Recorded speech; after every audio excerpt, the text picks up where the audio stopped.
साधना से एक विशेष दिशा में मनोभूमि का निर्माण होता है।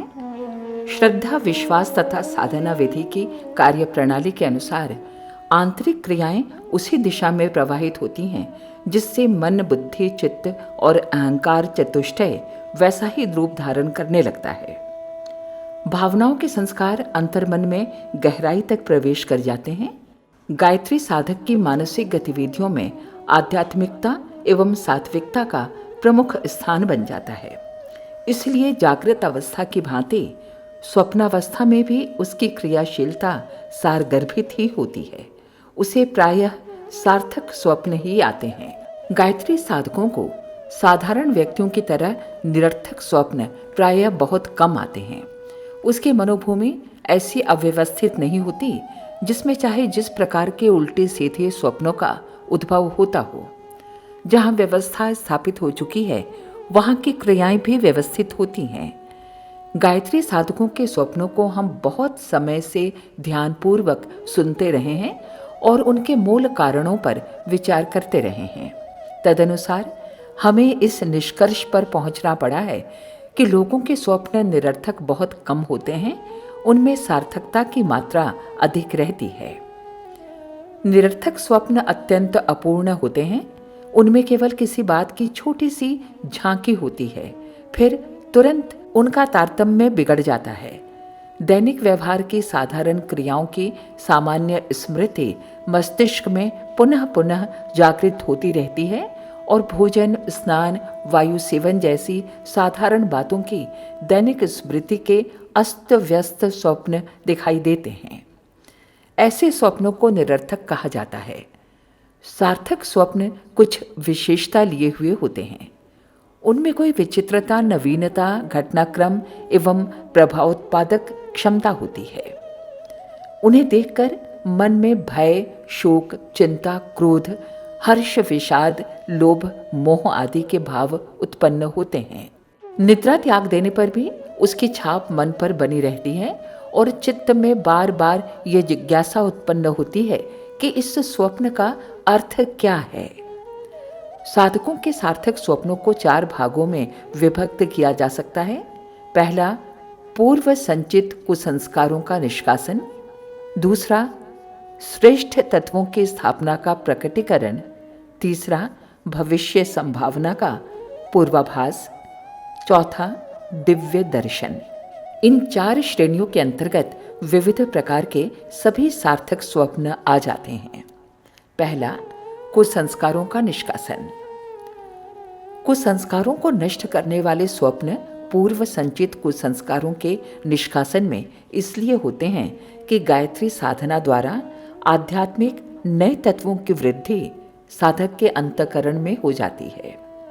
जहाँ तक वस्तु रखी जाती है वहाँ से दूसरे को हटाना पड़ता है। गिलास में पानी भरा जाए तो उसमें पहले से भरी हुई वायु को हटाना पड़ेगा। रेल के डिब्बे में नए मुसाफिरों को स्थान मिलने के लिए यह आवश्यक है कि उसमें से बैठे हुए पुराने मुसाफिर उतरें। दिन का प्रकाश आने पर अंधकार को भागना पड़ता है।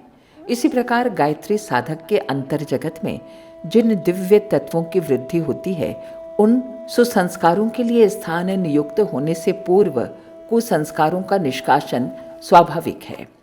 यह निष्कासन जागृत अवस्था में भी होता रहता है और स्वप्न अवस्था में भी। विज्ञान के सिद्धांतानुसार विस्फोट द्वारा उष्ण वीर्य के पदार्थ जब स्थानच्युत होते हैं तो वे एक झटका मारते हैं। बंदूक जब चलाई जाती है तो पीछे की ओर एक जोरदार झटका मारती है। बारूद जब जलती है तो एक धड़ाके की आवाज करती है। दीपक के बुझते समय एक बार जोर से लौ उठती है। इसी प्रकार कुसंस्कार भी मानस लोक से प्रयाण करते समय मस्तिष्कीय तंतुओं पर आघात करते हैं और उन आघातों की प्रतिक्रिया स्वरूप जो विक्षोभ उत्पन्न होता है उसे स्वप्नावस्था में भयंकर, अस्वाभाविक, अनिष्ट एवं उपद्रव के रूप में देखा जाता है। भयानक हिंसक पशु, सर्प, सिंह, व्याघ्र, पिशाच, चोर, डाकू आदि का आक्रमण होना, सुनसान एकांत डरावना जंगल दिखाई देना, किसी प्रियजन के मृत्यु, अग्निकांड, बाढ़, भूकंप, युद्ध आदि के भयानक दृश्य देखना, अपहरण, अन्याय, शोषण, विश्वासघात द्वारा अपना शिकार होना, कोई विपत्ति आना, अनिष्ट की आशंका से चित्त घबराना आदि भयंकर दिल धड़काने वाले ऐसे स्वप्न जिनके कारण मन में चिंता, बेचैनी, पीड़ा, भय, क्रोध, द्वेष, शोक, कायरता, ग्लानि, घृणा आदि के भाव उत्पन्न होते हैं, वे पूर्व संचित इन्हीं कुछ संस्कारों की अंतिम झांकी का प्रमाण होते हैं। ये स्वप्न बताते हैं कि जन्म जन्मांतरों की संचित ये कुप्रवृत्तियां अब अपना अंतिम दर्शन और अभिवादन करती हुई जा रही हैं और मन ने स्वप्न में इस परिवर्तन को ध्यानपूर्वक देखने के साथ साथ एक आलंकारिक कथा के रूप में किसी श्रृंखलाबद्ध घटना का चित्र गढ़ डाला है और उसे स्वप्न रूप में देखकर जी बहलाया है। काम वासना अन्य सब मनोवृत्तियों से अधिक प्रबल है। काम भोग की अनियंत्रित इच्छाएं मन में उठती हैं, उन सबका सफल होना असंभव है, इसलिए वे परिस्थितियों द्वारा कुचली जाती रहती हैं और मन महसूस कर वे अतृप्त, असंतुष्ट प्रेमिका की भांति अंतर्मन के कोप भवन में खटपाटी लेकर पड़ी रहती हैं। ये अतृप्ति चुपचाप पड़ी नहीं रहती, वरन जब अवसर पाती है, निद्रावस्था में अपने मंसूबों को चरितार्थ करने के लिए, मन के लड्डू खाने के लिए मनचीते स्वप्न का अभिनय रचती है। दिन में घर के लोगों के जागृत रहने के कारण चूहे डरते और बिलों में छिपे रहते हैं, पर रात्रि को जब घर के आदमी सो जाते हैं तो चूहे अपने बिलों में से निकलकर निर्भयता पूर्वक उछल कूद मचाते हैं। कुचली हुई काम वासना भी यही करती है और ख्याली पुलाव खाकर किसी प्रकार अपनी क्षुधा को बुझाती है। स्वप्नावस्था में सुंदर सुंदर वस्तुओं को देखना, उनसे खेलना, प्यार करना, जमा करना, रूपवती स्त्रियों को देखना, उनके निकटता में आना, मनोहर नदी, तड़ाग, वन, उपवन, पुष्प, फल, नृत्य, गीत, वाद्य, उत्सव, समारोह जैसे दृश्यों को देखकर कुचली हुई वासनाएं किसी प्रकार अपने को तृप्त करती हैं। धन की, पद की, महत्व प्राप्ति की अतृप्त आकांक्षाएं भी अपनी तृप्ति के झूठे अभिनय रचा करती हैं। कभी कभी ऐसा होता है कि अपनी अतृप्ति के दर्द को, घाव को, पीड़ा को स्पष्ट रूप में अनुभव करने के लिए ऐसे स्वप्न दिखाई देते हैं मानो अतृप्ति भी बढ़ गई, जो थोड़ा बहुत सुख था वो भी हाथ से चला गया, अथवा मनोवांछा पूरी होते होते किसी आकस्मिक बाधा के कारण रुक गई। अतृप्तियों को किसी अंश में या किसी अन्य प्रकार से तृप्त करने के एवं अतृप्ति को और भी उग्र रूप से अनुभव करने के लिए उपर्युक्त प्रकार के स्वप्न आया करते हैं। ये दबी हुई वृत्तियां गायत्री की साधना के कारण उखड़कर अपना स्थान खाली करती हैं, इसलिए परिवर्तन काल में वे अपने गुप्त रूप को प्रकट करती हुई विदा होती हैं। तदनुसार साधना काल में प्रायः इस प्रकार के स्वप्न आते रहते हैं। किसी मृत प्रेमी का दर्शन, सुंदर दृश्यों का अवलोकन, स्त्रियों से मिलना जुलना, मनोवांछाओं का पूरा होना आदि घटनाओं के स्वप्न भी विशेष रूप से दिखाई देते हैं। इनका अर्थ है कि अनेकों दबी हुई अतृप्त तृष्णाएं, कामनाएं, वासनाएं धीरे धीरे करके अपनी विदाई की तैयारी कर रही हैं। आत्मिक तत्वों की वृद्धि के कारण ऐसा होना स्वाभाविक भी है। दूसरा, दिव्य तत्वों के वृद्धि सूचक स्वप्न। दूसरी श्रेणी के स्वप्न वे होते हैं जिनसे इस बात का पता चलता है कि अपने अंदर सात्विकता की मात्रा में लगातार अभिवृद्धि हो रही है। सत्वगुणी कार्यों को स्वयं करने या किसी अन्य के द्वारा होते हुए स्वप्न ऐसा ही परिचय देते हैं। पीड़ितों की सेवा, अभावग्रस्तों की सहायता, दान, जप, यज्ञ, उपासना, तीर्थ, मंदिर, पूजा, धार्मिक कर्मकांड, कथा, कीर्तन, प्रवचन, उपदेश, माता पिता, साधु महात्मा, नेता, विद्वान, सज्जनों की समीपता, स्वाध्याय, अध्ययन, आकाशवाणी, देवी देवताओं के दर्शन, दिव्य प्रकाश आदि आध्यात्मिक सत्वगुणी शुभ स्वप्नों से अपने आप अंदर आए हुए शुभ तत्वों को देखता है और उन दृश्यों से शांति लाभ प्राप्त करता है।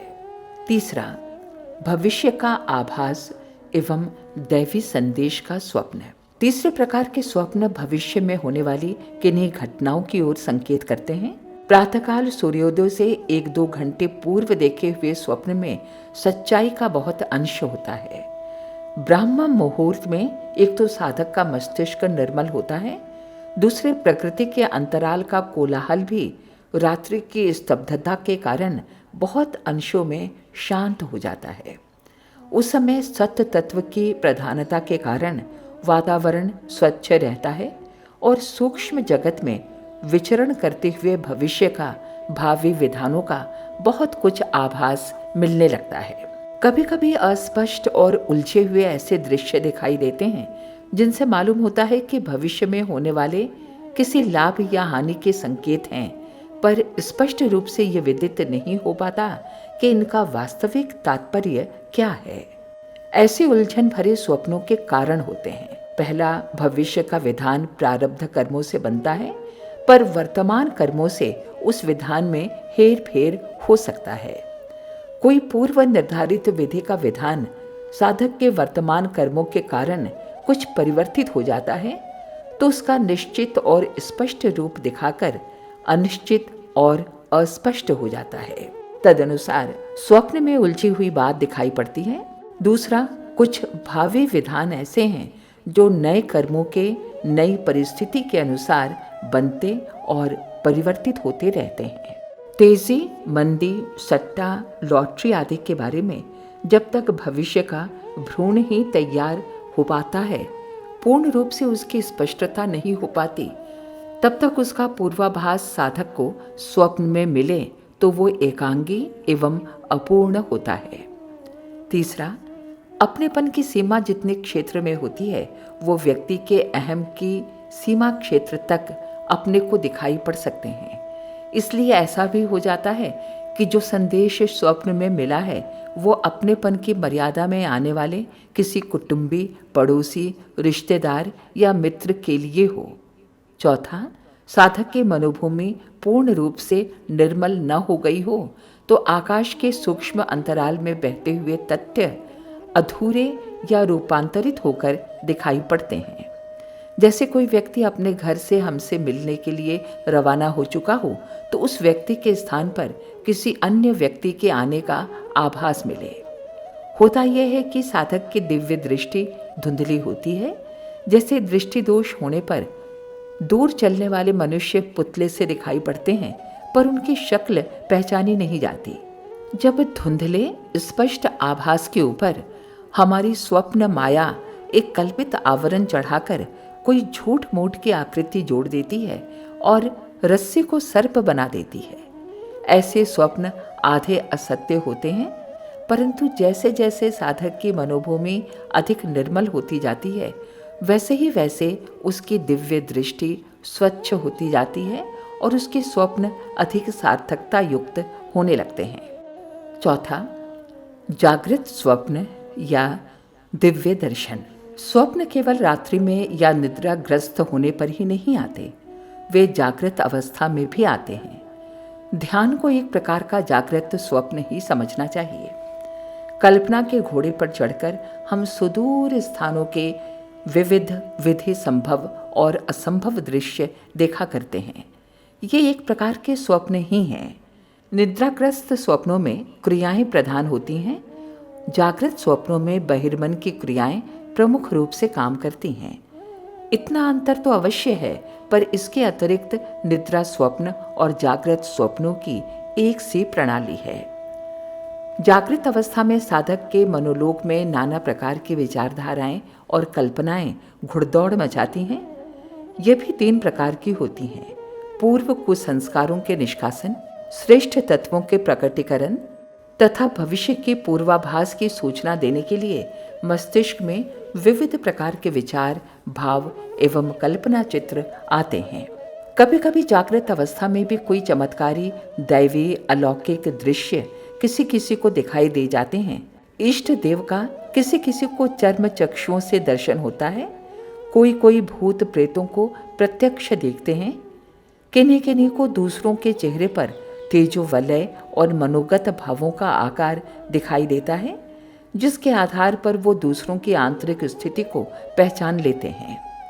रोगी का अच्छा होना न होना, संघर्ष में जीतना, चोरी में गई वस्तु, आगामी लाभ हानि, विपत्ति संपत्ति आदि के बारे में कई मनुष्यों के अंतःकरण में एक प्रकार की आकाशवाणी सी होती है और वो कई बार इतनी सच्ची निकलती है कि आश्चर्य से दंग रह जाना पड़ता है।